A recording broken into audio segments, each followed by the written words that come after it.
This is the Brave New Coin Crypto Conversation, hosted by Andy Pickering.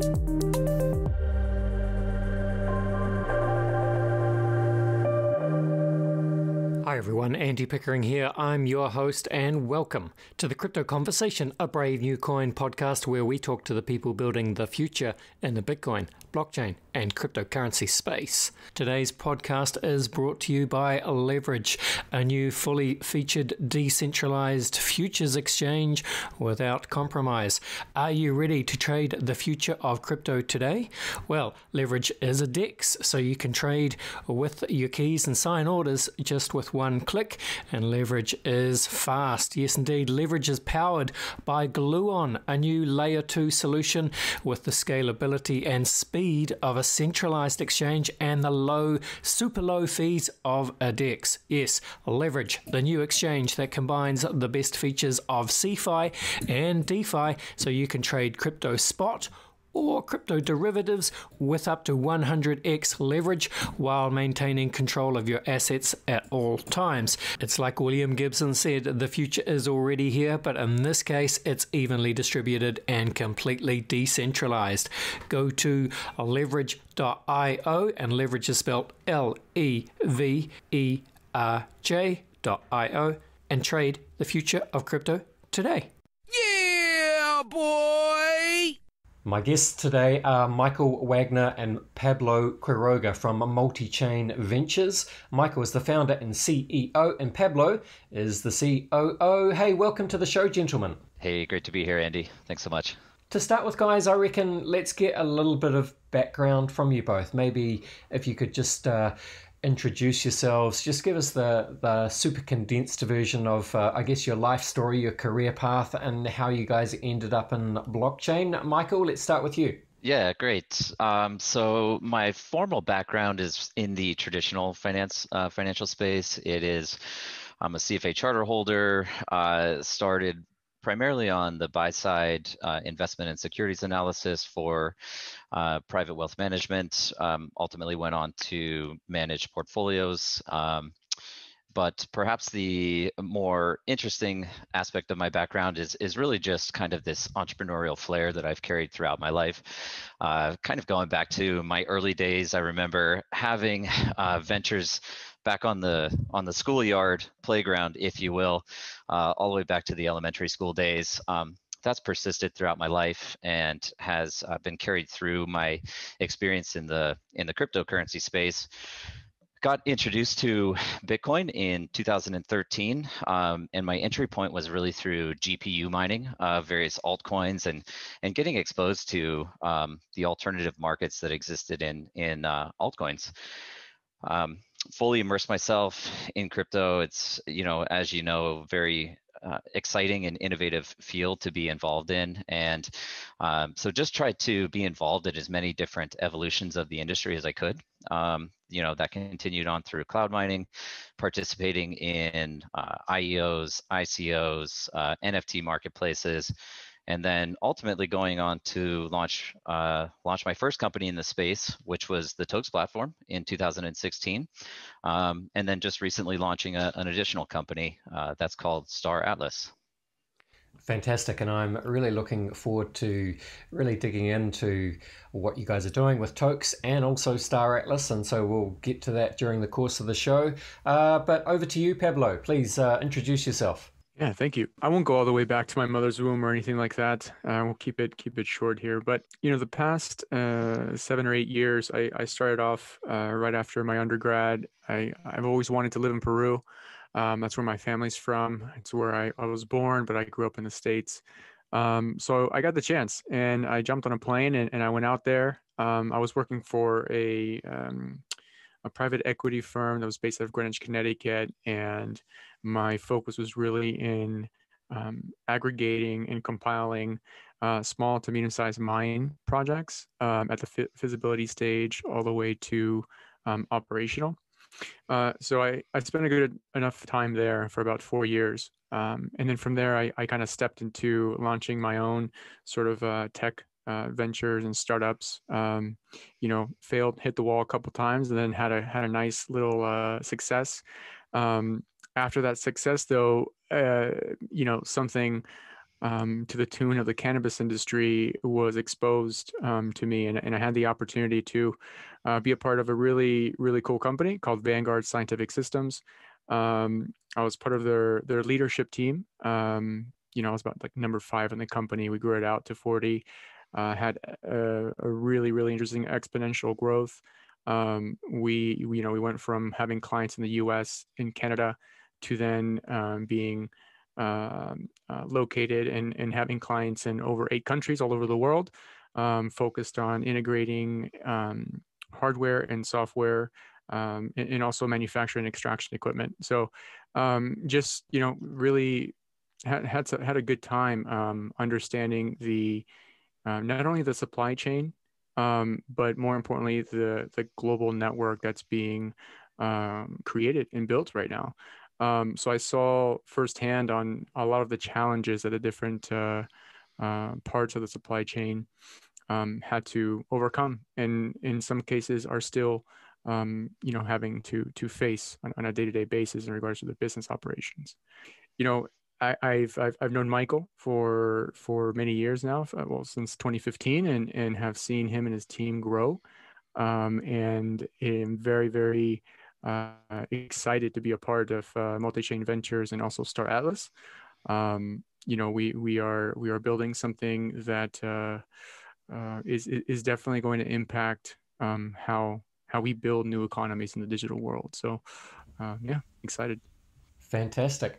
Well, as I understand it, Multichain Ventures is a parent company that touches on some of the sectors that you guys have hinted at just in your introductions, the cannabis industry, supply chain, all that good stuff. But let's just understand a little bit about what Multichain Ventures is. So, Michael, you are the founder and CEO. What's the idea with Multichain? Yeah, so I mean, Multichain Ventures has been a real labor of love. So as I mentioned in the intro, launching the first company in 2016 under the banner, the title of the Tokes Platform. Multichain Ventures is now really the next evolution of Tokes Platform. As we were going through the development process, we ended up creating a number of kind of tangential services. And so that's where you get into things like supply chain visibility, which is an entity that we call EPSIS Decentralized Network. And we're using that primarily within the cannabis industry to deliver things like seed to sale tracking and visibility on movement of product from point of origin all the way down to the consumer level. As the listeners may be aware, cannabis is a highly regulated industry, and as such, that traceability on the product needs to be reported on a regular basis so they can ensure that there's no leakage of product into black markets. So Multichain Ventures consists of really 4 different entities. That is the Tokes Platform, it is Cubed, it is Eden, and then this other kind of carve-out spin-off that we created called Relly Cloud. Less relevant for the conversation today, but it's essentially the result of backend DevOps and cloud hosting management architecture that we created for our own applications. Our primary focus at Multichain Ventures today is specifically related to cannabis through the Tokes Platform deployment. And you can think of it largely as decentralized financial infrastructure. So, when we started assessing the capabilities or really pulling from our background and knowledge of what Bitcoin and cryptocurrencies, the technology solutions that could provide to the world, and also some background and experience in the cannabis industry, we saw a really nice pairing, some nice synergy by being able to merge those 2 industries and provide these decentralized payment solutions, custody, compliance, and visibility to the legal cannabis industry. Now, for anyone who's not aware, We are based in the United States, and within the U.S., cannabis is still a Schedule I narcotic, which is to say it's fully federal illegal with no apparent medicinal uses. That's at the federal level. Now, at the state level, we have something like 35 states that have legalized cannabis, either recreational, so for personal consumption, or medically for people that have ailments that can be treated through the consumption of either CBD or THC. And because of this disparity, many of the cannabis operators are unable to get access to traditional financial infrastructure. So largely they can't store cash at bank accounts, and they don't have access to things like electronic payments via credit card and debit card. Now, once again, considering what is possible through the decentralized economy forming through Bitcoin and other cryptocurrencies and blockchain in general, we are essentially able to provide a tool set to the cannabis industry built on blockchain in a fully decentralized manner that resolves that problem that they're facing. That's right, because as I understand it, and obviously I don't live in the US, but yeah, it does really sound like the existing cannabis legislation in the US is, well, a little bit of a mess, I guess. And, that's one of the problems with the states, because the United States is so different and the laws are different from state to state. But, I've heard these horror stories about, various cannabis dispensaries, and they can't get banking services from the banks because effectively because of the legal situation. And so then you get into this problem where you're effectively forced to run a cash business, which of course presents all sorts of problems and makes yourself a real target, doesn't it? Yeah, I mean, it absolutely does. And in fact, we put out a mini documentary back in 2017, and we interviewed a number of operators and legislators in the state of Nevada, as well as local law enforcement. And, the resounding message was exactly what you said. These businesses became immediate targets. And in fact, one of the interviewees made the direct comment that the local criminals were actually excited about legalized cannabis because it they knew that it would lead to significant cash storage, right? On-site cash storage in vaults. And so, those are the big targets. Those are the guys they wanted to go after, and they knew that it was all 100% cash. So, you're absolutely right. The disparity in legalization between federal and state has led to a number of challenges for these businesses. And, in our eyes, in reality, these are completely legitimate and legal businesses. And, unfortunately, the scrutiny that they're under from a federal standpoint just causes so many problems. And that's where we saw the opportunity to come in and help and provide a solution, and do so in a semi-disruptive or completely disruptive fashion with technology. And Pablo, I understand that you guys have been working hard in Nevada with a pilot program. I believe it's called Assembly Bill 466. That obviously doesn't mean too much to me. So maybe just dig into what you guys are doing in Nevada. What's the pilot program all about, and what are the problems you're trying to solve here? Yeah, absolutely. It's exciting. It's an exciting time globally when it comes to decentralized finances and the digital approach to systems. And so the Assembly Bill 466, it creates a pilot program and legal framework within which legal cannabis entities and supporting businesses along the supply chain can eliminate the necessity for transacting exclusively in cash. And we're enabling this through a blockchain-based financial technology services that we provide. So this has been a really long time coming. We were an early participant in roundtable discussions with this legislator in the state of Nevada, which ultimately culminated in the AB 466 proposal.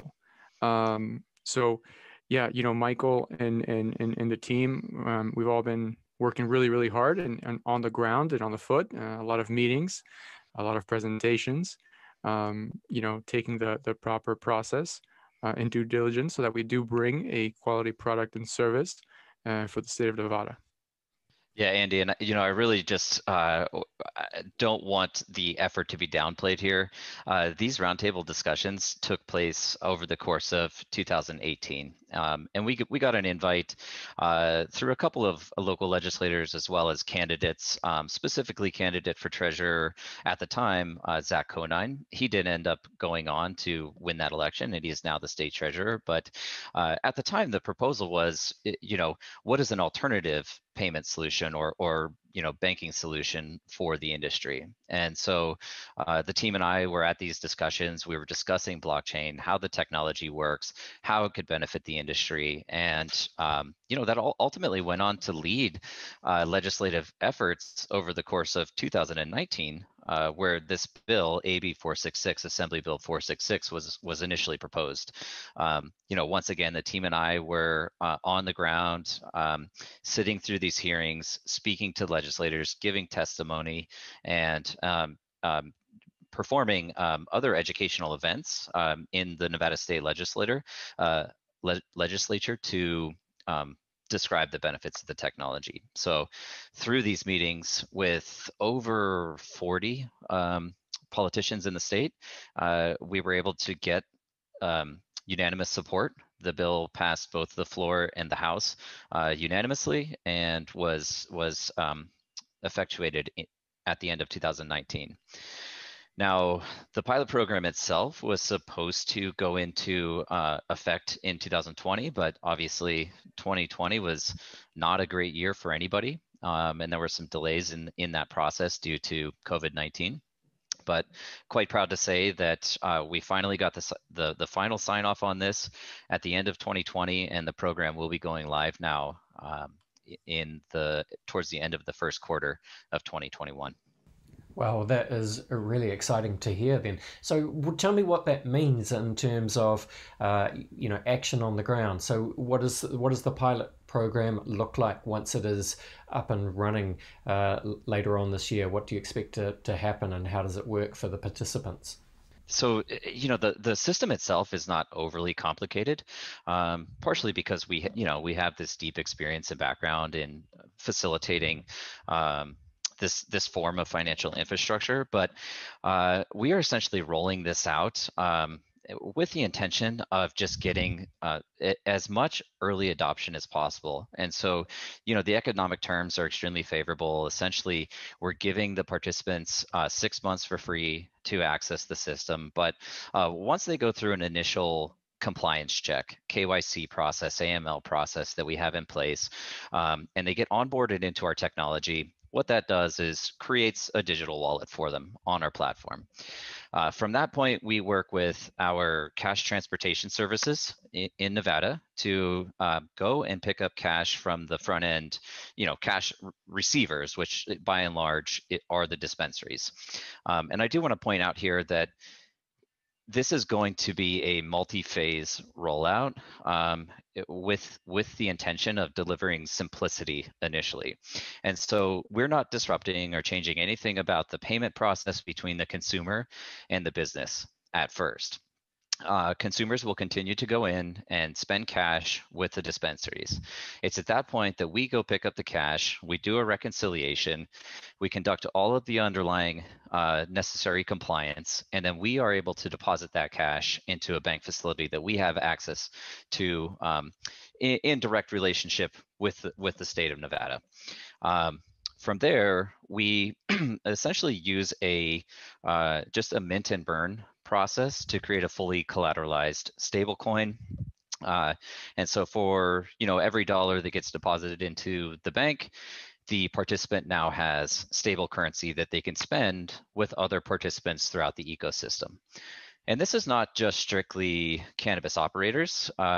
The service will be extended out to landlords, out to payroll companies, which, by the way, in many cases, employees also need to be paid in cash. And so, that's a lot of friction just for the employee to have to figure out how to deposit funds into their own bank account.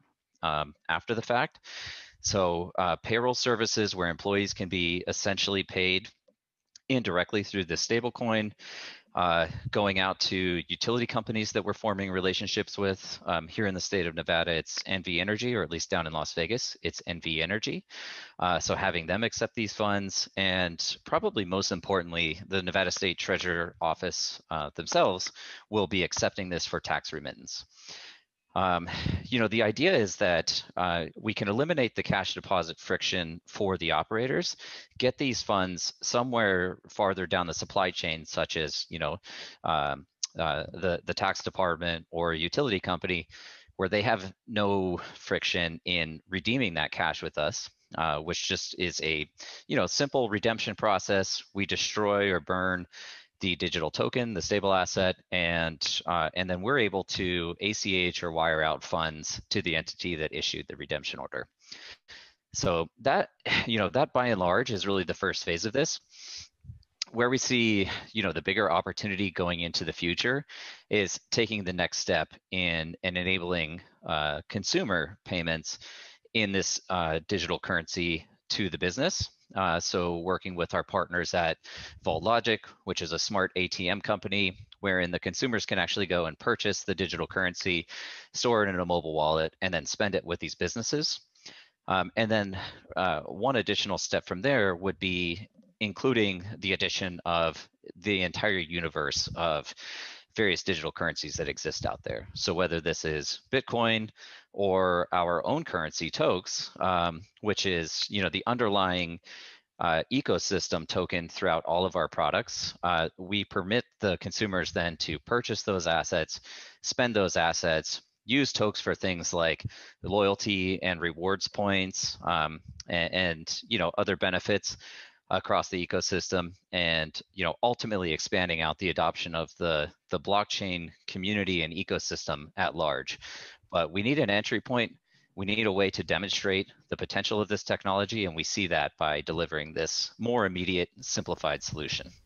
Absolutely fascinating. And how would you guys characterize, I suppose, the existing cannabis industry in the US? What is their are they open to these new blockchain solutions? Are they crypto friendly? Like I don't know if you guys are aware of, I think her name is Bitcoin Mom on crypto Twitter, and I know she has a cannabis a business somewhere, but she's a big Bitcoiner. But in general, what is the industry's approach to blockchain? I can tell you, we have had many conversations over the years with different operators about adopting Bitcoin or cryptocurrencies, and there's always been a high degree of skepticism or reticence to actually adopt it.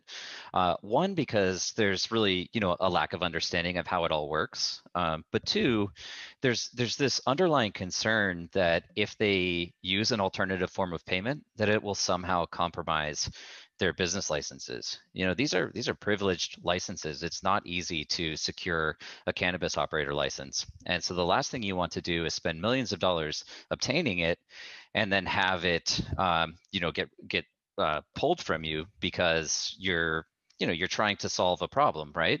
And so one of the benefits, again, with AB 466 is that we actually have the full support of the state behind us in delivering this solution. And Pablo, what do you think? Yeah, I would add to that from a state level first, in the United States, it's so fragmented. Every state has a different approach really when it comes to the municipalities and how all the various public entities work together, or sometimes lack of working together. But just to kind of give you an example, in Massachusetts, one of the public sector entities there, they're very bullish on better understanding the exact processing mechanisms, and trying to picking up data points from a processing facility for all of their license holders in the state. And they're reaching out to various manufacturers of equipment or processing facilities, operation managers to find out if there's any sort of mechanisms or systems that are automated in tracking processing data, right? So there's an appetite for more understanding of each cannabis company through numbers, through data, and I think that's a great starting point because one of the most amazing things I think about digital currency and digital financial structures is that that's the easy part. The hard part sometimes is having really good teams working on very specific use cases that could have long-term implications on moving an industry forward. That's the heavy part, right? And I think we've done a lot of that work. Now it's all about adoption. So there's a mental shift happening in the cannabis operator, and there's a lot of more appetite for digitizing their operations. And so I think although in the past some of the cannabis operators haven't been too keen on utilizing a data center strategy and track and traceability and this sort of thing, but after COVID, a lot of different industries have just leaped forward about 5 years, 6 years, some 10 years. And so in cannabis, 2021 is a big year for technology, the technology sector within the space. Track and trace is very, very bullish. A lot of operators are getting prepared for legalization in the future, and so there's going to be a lot more, I guess, weight on quality, in various components of the supply chain, and then there's also going to be a lot more just want to provide a better experience, not only internally within the company in regards to their finances, but also with their partners, and then ultimately with the customer. The customer today is not the same that it was yesterday. Yesterday, they want to pick out dollars, right, out of their wallet and have that little piece of paper and transact it. Today, they're paying with digital wallets, that are the biggest brands out there, and a lot more are looking towards the future, which is cryptocurrency. So utilizing that hardware that we all carry in our pockets all day, I think that's going to push this forward. Fantastic. And maybe just to finish off on cannabis, if we look at things from a kind of big picture perspective, love to get some thoughts from you both.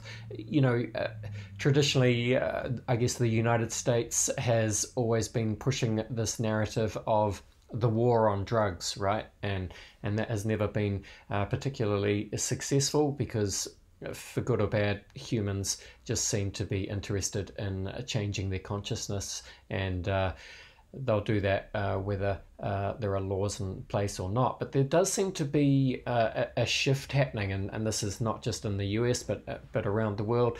And I believe is it the state of Oregon that effectively decriminalized not just cannabis but most drugs, including harder drugs like heroin and methamphetamine and so on. So I understand that's just one state, but what do you expect to happen in the next 4 years or so? And are things different with the Democrats now back in power? I guess Biden is definitely a moderate. Wouldn't expect him to make too much moves on this front. But what do you guys think? I think for me, if we all just travel to 80,000 feet, the main thing that comes to mind is mental health, or just health in general. Just health in general. The World Health Organization, I think, nominated burnout, employee burnout, as a global pandemic. And there's I think statistically reported there's like over 300 million people out there.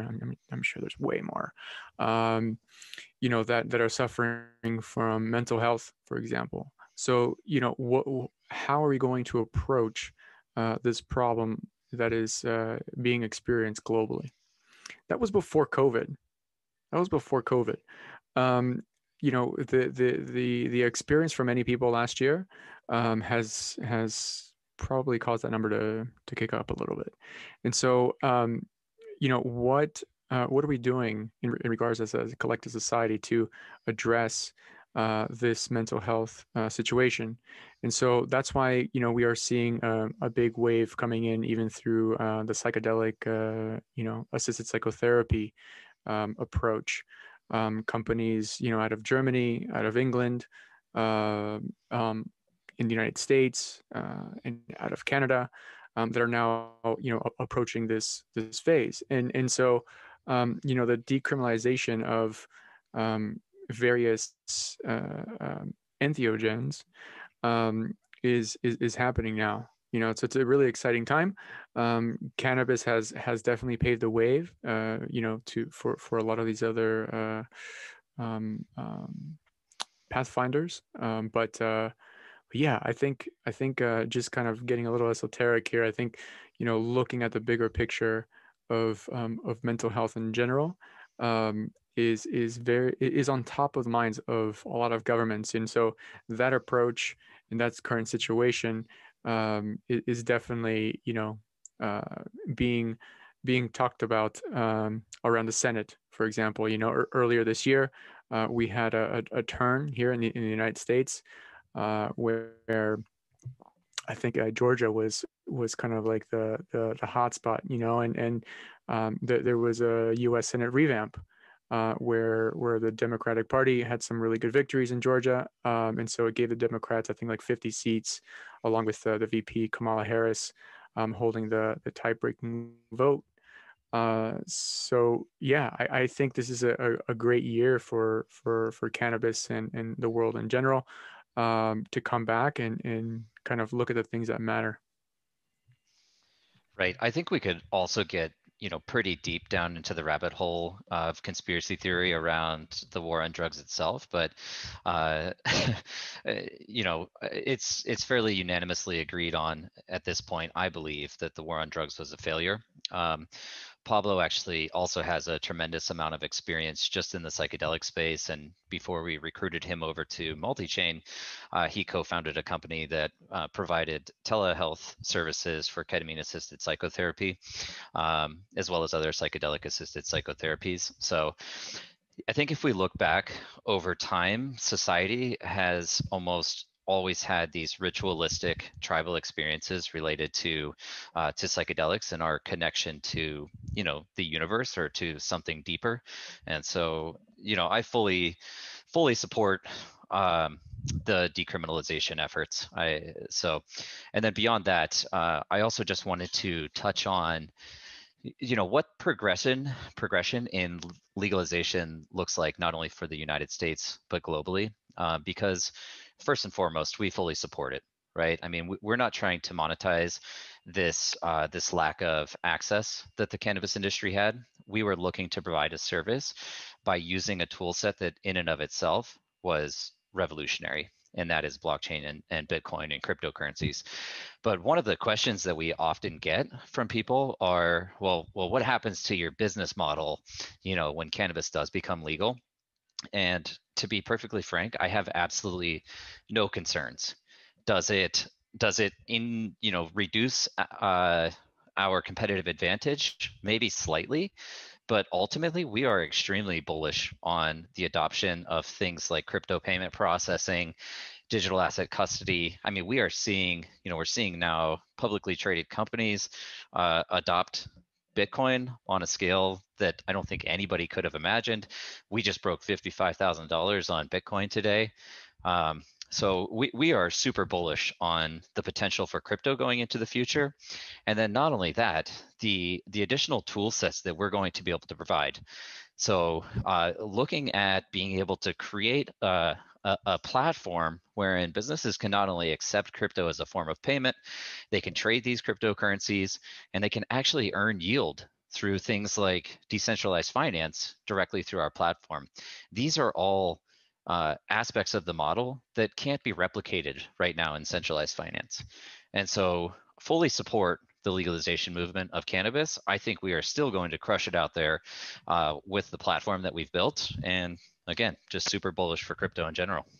Great to hear, Yo. I mean, I think it is, well, it's great to hear that you guys are in full support of the decriminalization movement. And I think it's just that is simply the way that the world is heading. And that is such a good thing. And, it's funny how just maybe 2 years ago when, Elon Musk first went on Joe Rogan and he had a puff on a spliff with Rogan, and the outcry that caused. But of course, Rogan is another one who's always been a big proponent of, I guess, psychedelics as a tool for human growth, really, and for mental health. So yeah, great to hear that you guys are really deep in that space as well. And in some ways that kind of explains where we're heading, I guess, with Star Atlas, if we're really talking about mind expansion out into the universe, right? So I guess that's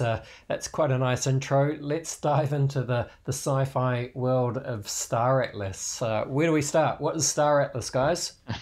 Yeah, Star Atlas is really fun. It's a project that we conceptualized over the course of 2020, really towards the end of the year, just seeing a lot, this trend and development and progress in decentralized finance for one, but also in the NFT space, non-fungible tokens, and then also our deep passion for gaming. And so Star Atlas is a metaverse concept that exists within this grand strategy game of space exploration, territory control, political conquest. And we will be building this out as a AAA title. So a game that would be attractive to the mainstream audience, the mainstream gamer, of which there are more than 2.7 billion people globally that play games almost daily. It's going to be fully 3D enabled and VR enabled upon launch. So we're building it out with the latest game technology.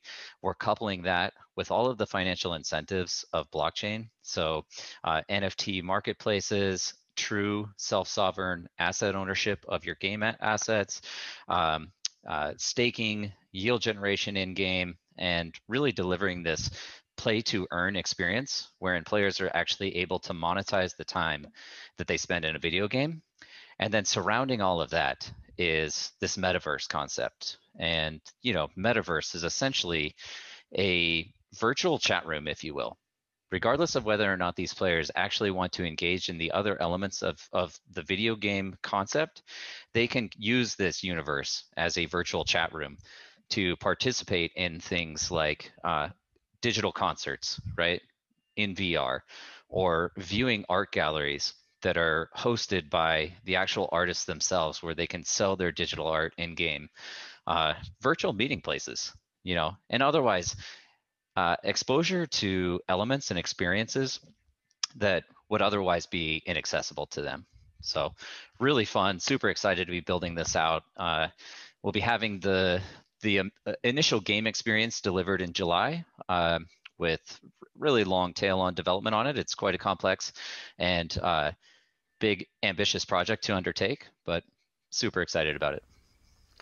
Yeah, it is really exciting to see a couple of different trends here. There's obviously what's happening with the NFTs, and there's all these different metaverses being built out, certainly in the blockchain space, but of course, the big bad existing ones that are incredibly powerful and popular and often built on the Unreal Engine. So I'm thinking, of course, of Fortnite, and you talked about, in-game concerts. Fortnite have done some huge in-game concerts with people like Travis Scott and Marshmello. How do we see this kind of all integrating and interacting? When will Fortnite start to dabble in, I guess, NFTs, like in-game NFTs that can be transferred in and out of Fortnite, and paying and different cryptocurrencies? Do you think that's on the cards? I know that there are groups that we're even working with that are looking to deliver the blockchain experience to a traditional game developer. We think that we have, once again, a nice competitive advantage in that we have this deep experience in working on Web3 and crypto projects, over the past 8 years. We also have great game development experience, but what's nice about building out blockchain games is that you don't necessarily have to worry about isolating and segregating yourself. It's really more about openness. And when people ask us, why does a game have to be built on blockchain? You can really think of blockchain being this underlying mesh that allows game assets to transcend a single game universe, which is to say that whether or not a player, once a player owns an asset in our ecosystem, they are able to take that out of our ecosystem. And as long as another game developer recognizes that asset, then it can be imported into a new game ecosystem and vice versa. So we're already working on partnerships, not necessarily with traditional game developers, but with other blockchain game developers that would allow our user base to commingle and coexist. And so it's really more about, one, going out, attracting this mainstream audience, creating a really enjoyable gaming experience, but pulling those people into blockchain, exposing them to things like DeFi and cryptocurrencies, and then allowing all of the game developers to rise together. So I would say that that's part of our bigger vision. Yeah, interoperability is the name of the game. I think Bob Marley said it best. He named One Love. Right? If we go off of that, we just talked about psychedelics. Mycelium network, it's one of the oldest things on the planet. It transfers information from one source to another. It holds information. I believe blockchain is the mycelium of technology, and so these ecosystems that today are independent, and one is like Ethereum, the other is this, and the other one is that, and Solana, we're all going to be communicating and wanting to build and play and have fun, and so what's exciting about all of this is just how fun it is. Like, it literally, I've never looked at finances with a smile. and through blockchain and cryptocurrency, it just makes it really fun. I think we're in this really, really big mental state and paradigm shifting phase in all of our development. So just really excited. Star Atlas, is a place where you can dream and at the same time have a lot of fun. Fantastic. And I love the mycelium analogy. That is brilliant. Hey, let's go to a very quick break, and then we'll come back and we'll finish off with the crypto conversation hot take round. Are you ready to trade the future of crypto today? Introducing Leverage, a full-featured decentralized futures exchange without compromise. Leverage is a DEX. Trade with your keys and sign with one click. Leverage is fast. It's powered by Gluon, a layer 2 solution with the scalability and speed of a centralized exchange and the low fees of a DEX. Say goodbye to exchange hacks, front-running, Ethereum network congestion, and high gas fees. Leverage, the new exchange that combines the best features of CeFi and DeFi so you can trade crypto spot and derivatives with up to 100x leverage while maintaining control of your assets at all times. Like William Gibson said, the future is already here, but in this case, it's evenly distributed and completely decentralized. Go to www.leverj.io and trade the future of crypto today. For crypto indices and benchmarking, Brave New Coin's powerful indexing engine can calculate high-frequency intraday and end-of-day indices for a wide range of index products. Brave New Coin's custom indices team delivers experienced consultancy, premium data, and trusted calculation. Contact BNC today to find out more. All right, we're back, and I'm with Michael and Pablo from Multichain Ventures. And guys, look, I like to finish each podcast with a really quick round of rapid-fire crypto conversation hot takes. It's always a bit of fun, especially when we've got two people on the show. Are you up for it? Let's go for it. Let's do it. Let's begin. Where do you guys sit on the Bitcoin maximalist to multi-coin opportunist spectrum? Yeah, I don't believe in Bitcoin maximalism myself. I think ultimately Bitcoin really is the thing. Without Bitcoin, none of this could exist. However, I am strongly of the opinion that a broader ecosystem, more opportunities, more diversity has really done nothing more than attract a much bigger audience to the space. So not a Bitcoin maximalist, but I do not think that anything is more powerful or more innovative than Bitcoin. Very nice. I completely agree. And Pablo? Make it easy. I second that. Yeah, very nice, very nice. Okay, well, chaps, what would you say is your firmest conviction crypto opinion? Well, I believe that the metaverse concept will come to rule all. I love it. Yeah. Pablo? Yeah, if you want to be free, think crypto. Oh, very nice, very nice. All right, here's a curveball for you chaps. UBI as a potential fix for AI-induced automation, or the wealth inequality crisis. Is this a good idea? I'm all for experimenting. I think it's worth a shot. I think that we need to bring society as a whole. We need to uplift society together as a whole. I think the disparity and wealth and income gap is just getting larger. I don't think that it creates for a beneficial society overall. I think if everyone has more resources, everyone's happier, we're going to lead a much more productive and fulfilling life. Nice. Pablo, what do you reckon? Yeah, Michael. I mean, the sun should shine for everyone.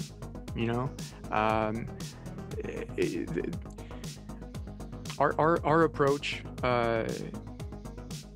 in everything that we do every single day should be one where we're thinking of a collective. We always just tend to think about me, I. And I think if we just took a second to breathe and think of others, sometimes before us, just have a better day. Very nice thoughts. All right, chaps. Well, William Gibson, the sci-fi author, he said that the future is already here. It's just not evenly distributed. Can you guys think of an example of the future being here right now, but most people just aren't really aware of it? Well, man, I think we just live in it every single day. It is blockchain. It is cryptocurrency. It is the future without a doubt. And, the world is not necessarily in tune to it just yet, but they will be. Yeah, it's Star Atlas. Fantastic.